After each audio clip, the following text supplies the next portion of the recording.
intracrânienne, comme son nom l'indique, c'est une augmentation de la pression à l'intérieur de la boîte crânienne qui est inextensible. Donc, théoriquement parlant, c'est une pression intracrânienne qui est supérieure à 15 mm de mercure pendant plus de 15 minutes. Sachant que la pression intracrânienne normale est de 10 mm de mercure. Et cette pression augmente avec trois facteurs. Premièrement, c'est l'âge. Elle est plus basse chez l'enfant. Elle est aux alentours de 2, 3, 4 mm de mercure. Ainsi que les mouvements respiratoires et les efforts à glotte fermée tels que la toux et l'éternuement. Bon, ça reste une définition théorique. Ça ne nous intéresse pas vraiment à la pratique. Ce que nous intéresse, c'est surtout la définition clinique, parce que l'hypertension intracrânienne est un syndrome clinique qui peut avoir plusieurs étiologies. Bon, après on expliquera ça dans la clinique. C'est quoi l'intérêt de ce cours? C'est que l'hypertension intracrânienne, c'est une urgence vitale. Si on ne la prend pas en charge précocement, ça va passer systématiquement vers une ischémie cérébrale et donc la mort cérébrale. La tête est comme une boîte qui est pleine au maximum. Elle est pleine de quoi? Elle est pleine d'un contenu. Le contenu est formé de trois parties, de trois choses. Premièrement, c'est le territoire parenchymateux. Parenchymateux, c'est tout simplement l'encéphale qui contient le cerveau, le cervelet et le tronc cérébral. Et deuxièmement, c'est le territoire vasculaire, veut dire toute la circulation artérielle ou veineuse cérébrale. Et troisième territoire, c'est le territoire liquidien. C'est quoi un territoire liquidien? C'est le territoire où il y a le liquide cérébrospinal. Sachant que ce territoire est composé de deux parties. Une partie externe et une partie interne. La partie interne, tout simplement, elle est formée de citernes qui se trouvent à l'intérieur du système nerveux central qu'on appelle les ventricules latéraux 3e et 4e ventricules. Et la partie externe, comment? Par exemple, ça, c'est la couche externe du cerveau. Et puis, elle est tapissée par une couche de méninge qu'on appelle l'apimère. Au-dessus de cette couche, on a une autre couche de méninge qu'on appelle l'arachnoïde. Entre les deux, on a un espace. Cet espace, c'est l'espace sous- ou subarachnoïdien qui contient le liquide cérébrospinal. C'est la partie externe du territoire liquidien. Sachant que la partie interne, veut dire les ventricules, et la partie externe, qui est l'espace subarachnoïdien, communiquent entre elles. Donc voilà, c'est le contenu, c'est le territoire parenchymateux et le vasculaire et le liquidien qui contient le LCS. Toutes ces trois parties sont enveloppées par quoi? Par une boîte inextensible chez l'adulte qu'on appelle la boîte crânienne. C'est une boîte osseuse, c'est le crâne. Puisque c'est inextensible, donc qu'est-ce qu'on conclut? On conclut que la somme des trois volumes parenchymateux, liquidien et vasculaire est constante. Parce que c'est inextensible. Veut dire que l'augmentation du volume vasculaire va entraîner une compression des deux autres parenchymes et une diminution des deux autres parenchymes pour garder le même volume parce que c'est inextensible. Et donc, la compression va entraîner une augmentation de la pression intracrânienne. Donc, voilà. Juste une remarque, il faut savoir que chez le nourrisson, la boîte crânienne est extensible. Et c'est pour cela qu'on trouve chez le nourrisson qui présente une HIC, on trouve une augmentation du périmètre crânien. Comme on a déjà dit, l'origine de la HIC est l'augmentation de l'un des trois compartiments. Et donc, il va comprimer les deux compartiments restants et ce qui crée une augmentation de la pression à l'intérieur du crâne. Donc, cette augmentation peut intéresser le compartiment parenchymateux. Comment? Soit c'est par un processus expansif, veut dire une tumeur, un abcès, ok? Ou par un œdème, ok? Et donc, ça va comprimer le compartiment vasculaire et le compartiment liquidien. Ou ça peut intéresser le compartiment vasculaire. Donc, soit c'est une vasodilatation qui est due à une obstruction au retour veineux. C'est ce qu'on appelle la thrombophlébite. Tout simplement, on a un vaisseau. Si on a ici une compression, donc on aura si on a un obstacle, on aura une dilatation en amont. Donc, c'est une dilatation secondaire à une obstruction ou une dilatation qui est secondaire à un phénomène métabolique, soit une hypoxie, hypercapnie ou hyperthermie. Ou tout simplement par l'augmentation du volume liquidien qui est l'hydrocéphalie, veut dire augmentation du LCS. Cette hydrocéphalie peut être soit obstructive, donc tout simplement on sait que les quatre ventricules communiquent entre eux. Donc, quand il y a une obstruction dans le trajet ventriculaire, ça va entraîner une dilatation en amont. C'est ce qu'on appelle l'hydrocéphalie obstructive, comme ça peut être non obstructive, soit par augmentation de la sécrétion du LCS. C'est quand il y a une tumeur, c'est le papillome du plexus choroïde, sachant que le plexus choroïde qui est responsable de la sécrétion du LCS, ou diminution de la résorption du LCS quand il y a une atteinte méningite ou hémorragie méningée. Au début, après l'augmentation de l'un des trois volumes, les deux autres volumes, ils vont essayer de s'adapter au maximum. Ils vont essayer de garder au maximum la PIC, la pression intracrânienne stable. Comment? En diminuant leur volume. Comment ils vont diminuer leur volume? Donc, par exemple, en cas d'augmentation du volume vasculaire ou du volume liquidien, le volume parenchymateux va se diminuer. Comment? En diminuant l'espace interstitiel, veut dire l'espace, le liquide qui se trouve entre les neurones. Mais ça ne donne pas vraiment de compliance au cerveau parce qu'il n'y a pas assez d'espace interstitiel. Le volume vasculaire va se diminuer tout simplement en augmentant la chasse veineuse vers l'extérieur, veut dire du cerveau vers l'extérieur, vers la circulation. Le volume liquidien, veut dire du LCS, va se diminuer comment? Tout simplement en augmentant la résorption du LCS. Ou aussi par l'augmentation du passage du LCS des ventricules vers l'espace subarachnoïdien afin de diminuer la pression à l'intérieur de l'encéphale. Maintenant, on va parler d'une formule qui parle du débit sanguin cérébral. C'est quoi un débit sanguin? Quand on dit un débit sanguin, veut dire c'est la quantité du sang qui passe vers l'organe par minute. Dans n'importe quel organe. Ici, c'est cérébral, donc c'est cérébral. Donc, voilà. Le débit sanguin cérébral dépend de deux paramètres. Je vais essayer d'expliquer ça schématiquement. Donc, par exemple, ça, c'est un vaisseau, ok? Le débit sanguin cérébral dépend de quoi? Dépend de la pression par laquelle le sang rentre vers le cerveau. C'est la pression de perfusion cérébrale et dépend des empêchements à l'entrée du sang. Ok, c'est les résistances vasculaires cérébrales. Plus la pression augmente, plus le débit augmente. Plus la résistance augmente, plus la gêne augmente et donc le débit diminue. Ok, donc le débit sanguin cérébral est égal à la pression de perfusion cérébrale sur les résistances vasculaires cérébrales. Les résistances vasculaires cérébrales, c'est tout simplement la vasoconstriction ou la vasodilatation. Plus le diamètre du vaisseau est moindre, veut dire c'est la vasoconstriction, plus la résistance est importante. Ça gêne l'entrée du sang. Et vice versa, plus on a une vasodilatation, plus la résistance est basse. Maintenant, la pression de perfusion cérébrale dépend de quoi? Elle dépend aussi de deux paramètres. Elle dépend de la pression par laquelle sort le sang du cœur, c'est la pression artérielle moyenne.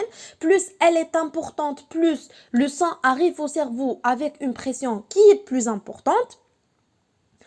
Donc, voilà, et dépend de la pression intracrânienne. Alors, si la pression intracrânienne est importante, donc ça va gêner l'entrée du sang vers le cerveau. Ok? Ok. Donc, la conclusion, c'est que le débit sanguin cérébral est égal à la pression de perfusion cérébrale sur la résistance vasculaire cérébrale, sachant que la pression de perfusion cérébrale est égale à la pression artérielle moyenne moins la pression intracrânienne. Ce que nous intéresse ici, c'est que plus la pression intracrânienne augmente, plus la pression de perfusion cérébrale, bien sûr, diminue, et donc le débit cérébral diminue jusqu'à une ischémie cérébrale et donc une mort cérébrale, et c'est ce que j'ai expliqué au début du cours. Maintenant, on va parler de ces courbes-là. Donc, je commence par la première courbe. Il faut mettre en tête que l'hypertension intracrânienne dépend de deux paramètres. Le premier paramètre, c'est le volume du processus causal. Plus le volume est important, plus la compression est importante. Et donc, la pression intracrânienne est importante. C'est très logique. Voilà, c'est ce qu'on voit dans cette courbe. Plus le volume est important, plus la pression est importante. Le deuxième paramètre, c'est la vitesse d'installation. Plus la vitesse est rapide, plus le cerveau ne peut pas s'adapter il peut pas s'adapter, veut dire plus on a une décompensation et donc on a une pression intracrânienne plus élevée. Maintenant, on passe à la deuxième courbe. Dans le cas normal, quand il y a une augmentation de la PIC, on aura une augmentation, comme réponse, une augmentation de la pression artérielle moyenne afin de maintenir une PPC qui est plus ou moins stable et donc un débit cérébral stable. Mais c'est ce qui se passe dans le cas normal et qui va maintenir une PPC entre 50 et 150 mm de mercure, ce qu'on appelle la zone de l'autorégulation cérébrale, pour laquelle le débit sanguin cérébral reste stable. On n'aura pas d'ischémie. Mais le problème se pose pour deux types de gens. Pour les hypertendus chroniques et les hypotendus chroniques. Je vais commencer par les hypotendus chroniques. Alors, chez les hypotendus chroniques, on aura une chute. Ce sont des hypotendus. Donc, on aura une chute de la pression artérielle moyenne. Donc, la pression de perfusion cérébrale va être moins de 50 mm de mercure. Ok? Donc, elle va chuter. Donc, pour garder un débit sanguin cérébral normal, la résistance doit chuter. Donc comment? Par une vasodilatation. Exactement comme ça répond le corps. Donc il va répondre par une vasodilatation qui diminue la résistance afin de maintenir un débit sanguin normal. Mais le problème qui se passe, quand il y a une diminution des résistances vasculaires par une vasodilatation et donc par augmentation du volume sanguin cérébral, qu'est-ce que ça va entraîner? Ça va entraîner une augmentation du volume vasculaire et donc une augmentation de la pression intracrânienne. L'augmentation de la pression intracrânienne entraîne quoi? Entraîne une diminution de la pression de perfusion cérébrale. Et donc, on revient au même point. Donc, la pression de perfusion cérébrale diminue encore une fois. Ensuite, on aura une deuxième vasodilatation. La vasodilatation va augmenter plus en plus.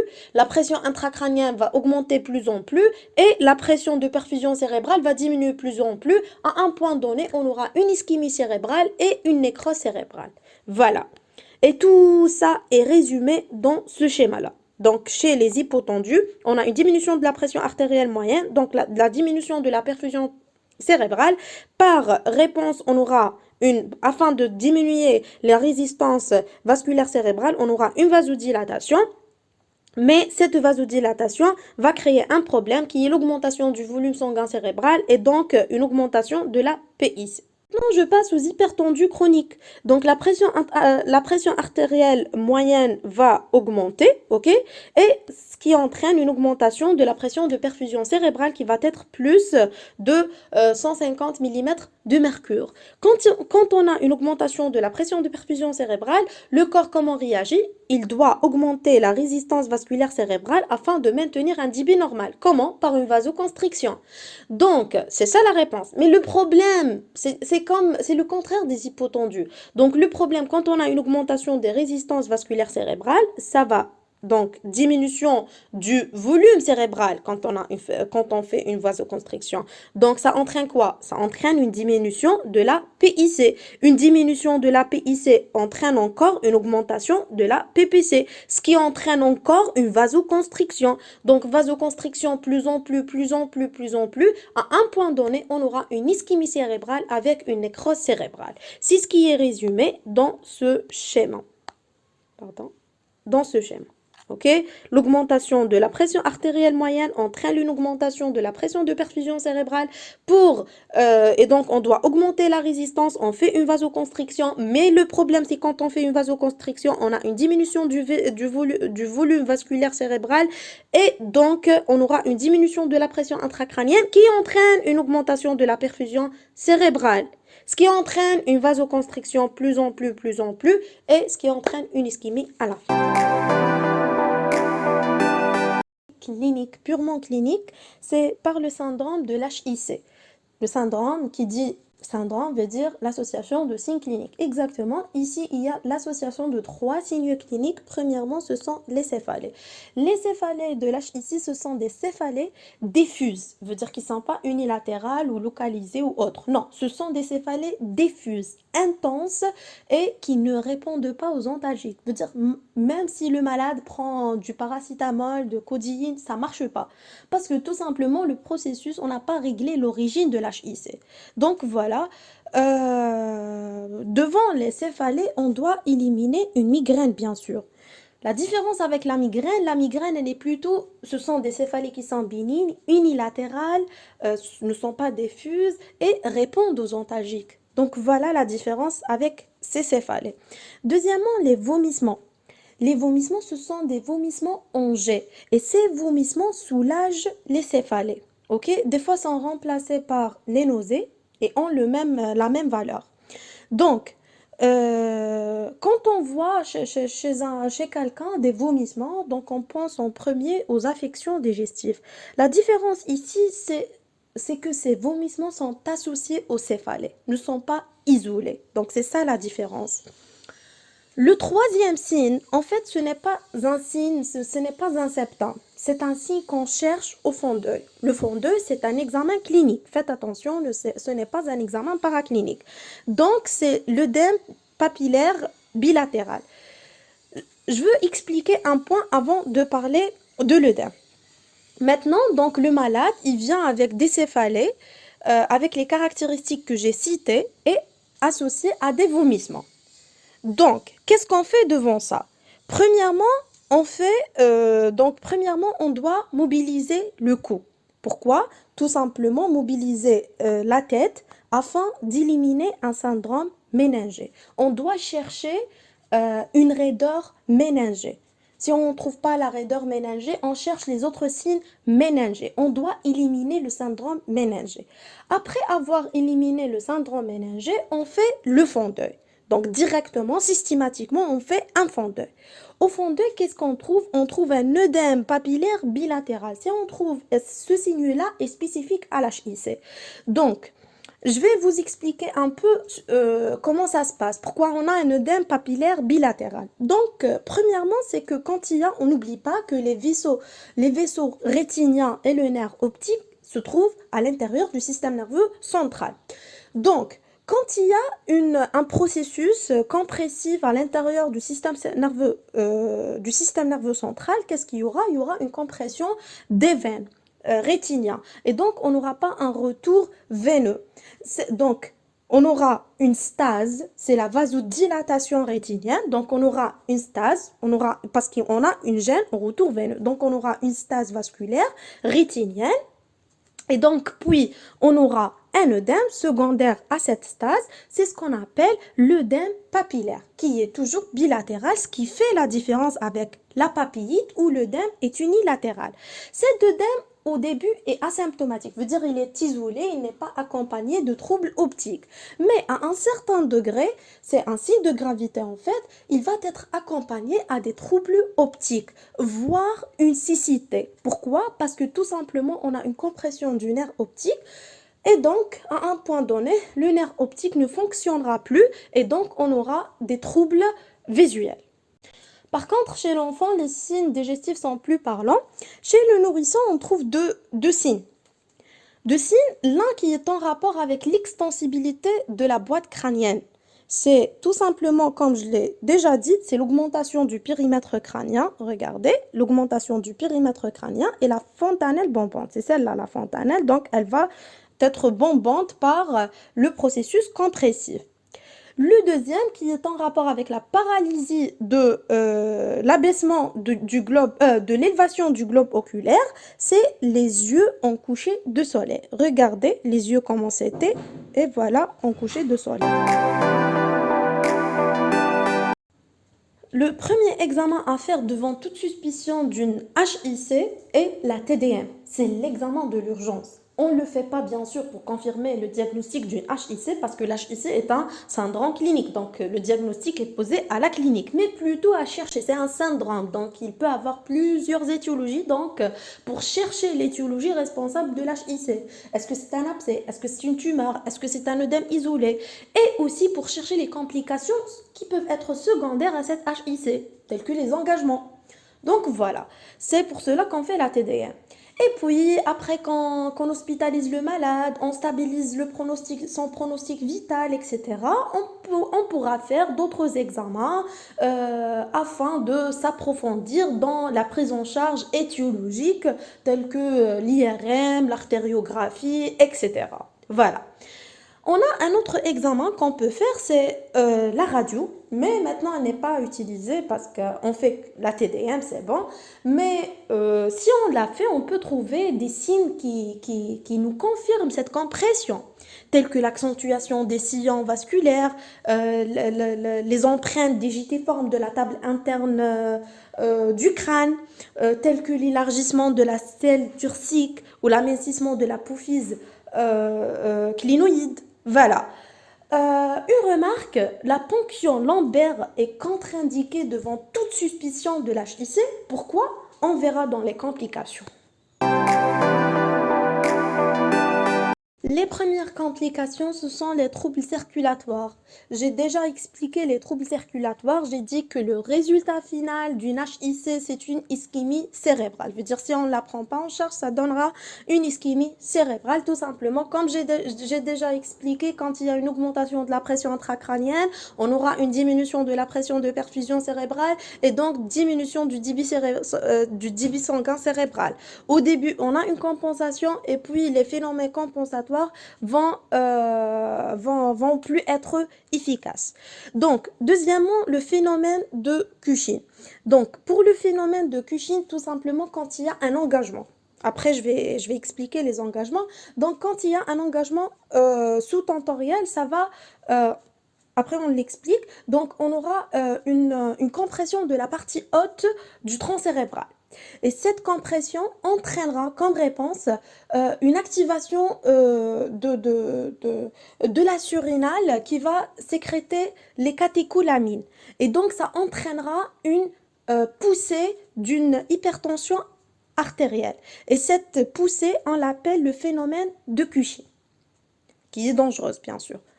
Troisièmement, les troubles optiques. On a parlé déjà des troubles optiques qui commencent d'une stase, puis d'un œdème optique et finalement, veut dire le stade le plus grave, c'est quand il y a une compression importante du nerf optique et donc il ne fonctionnera plus et ça donnera des troubles optiques. Maintenant, le meilleur est pour la fin, les engagements.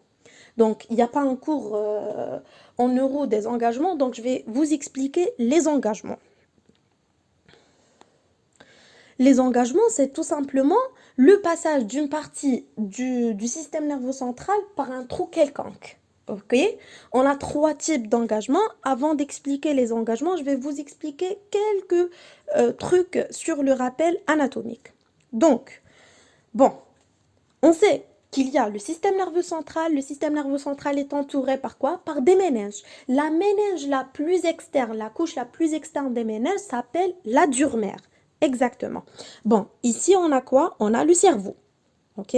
Le cerveau. Les deux hémisphères du cerveau, OK? Les deux hémisphères du cerveau sont séparés par celle-là qu'on appelle la foue du cerveau.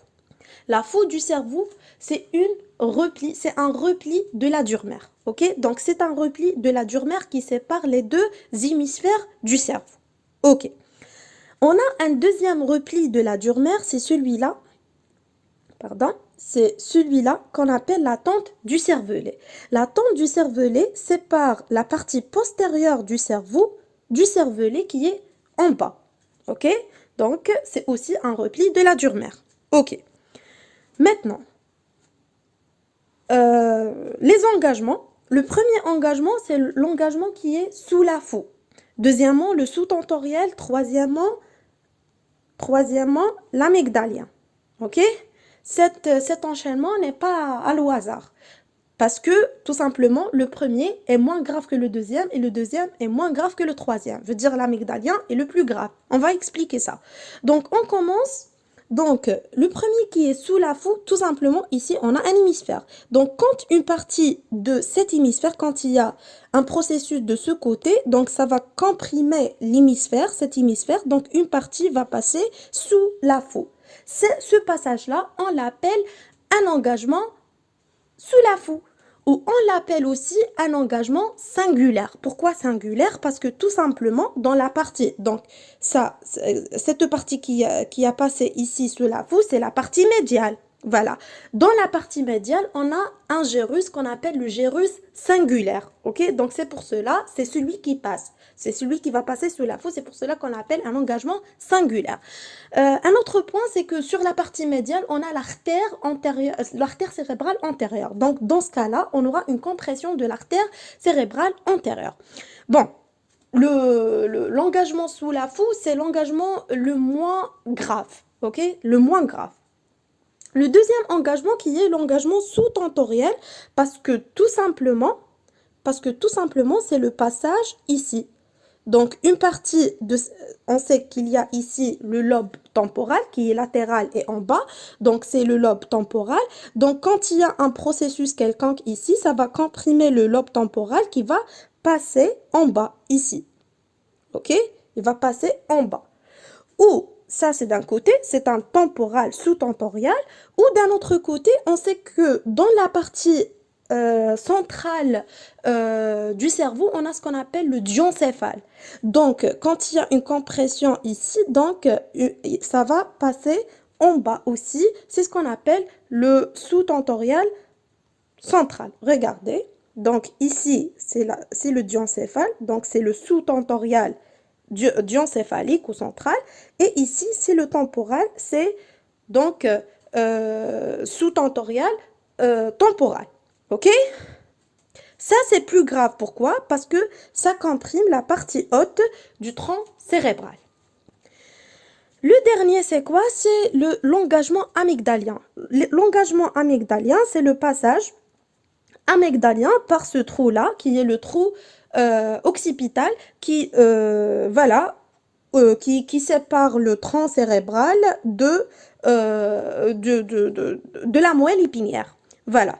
Donc, quand il y a un phénomène ici, ok, ça va pousser l'amygdale vers le bas. Donc, quand il y a un phénomène dans la fosse postérieure, ça poussera l'amygdale vers le bas et donc ça comprimera quoi? La partie basse du tronc cérébral.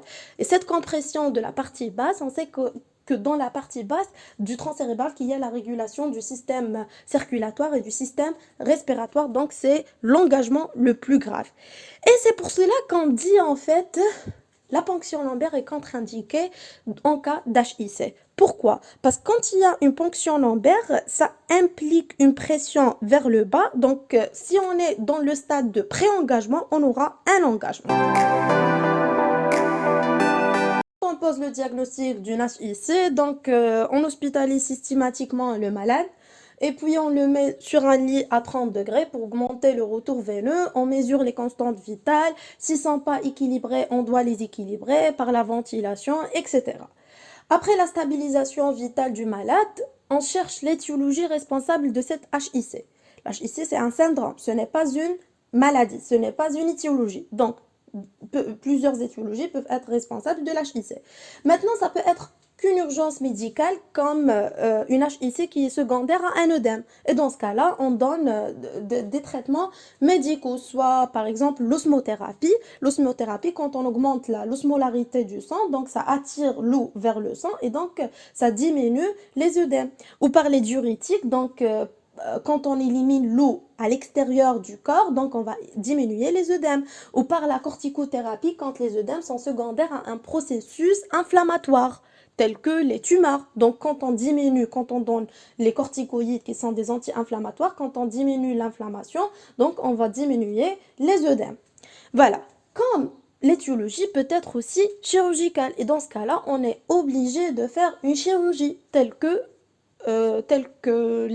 l'HIC qui est secondaire à une hydrocéphalie.